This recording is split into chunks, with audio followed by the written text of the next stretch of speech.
আজকের ভিডিওতে আমরা রায়মার্টিন প্রশ্নবিচিত্রা 2024 সপ্তম শ্রেণীর ভূগোল বিষয়ে যে তোমাদের 8 নম্বর স্কুল রয়েছে 289 নম্বর পেজে এই প্রশ্নের উত্তর নিয়ে আলোচনা করব।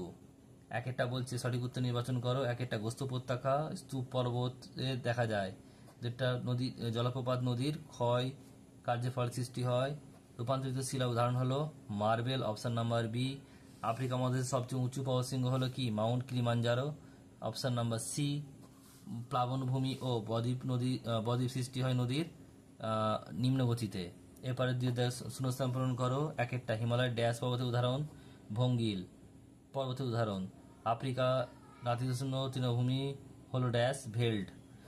দুটি নদীর মধ্যবর্তী স্থানকে ড্যাশ বলে দোয়াব বলা হয়, দয়কা অন্তকা ব। নেক্সট প্রশ্ন, পৃথিবীর বৃহত্তম মালভূমি ড্যাশ তিব্বত। কালো মাটি তৈরি হয় ড্যাশ শিলা থেকে, আগ্নেয় শিলা থেকে। পরের প্রশ্নগুলো দেখে নাও কি কি রয়েছে। তিনের দাগে বলছে হামাদা, টিকা লেখো। হামাদা এটা হবে কি, এটা হবে 117 নম্বর পেজে তোমাদের রয়েছে টেক্সট বইয়ে। লোয়ের সমভূমি এটা 41 নম্বর পেজে আছে। জলবিভাজিকা এটা হচ্ছে 49 নম্বর পেজে আছে। বাকিগুলো পরপর পেজ নাম্বার দেওয়া আছে, তোমাদের দেখে নাও।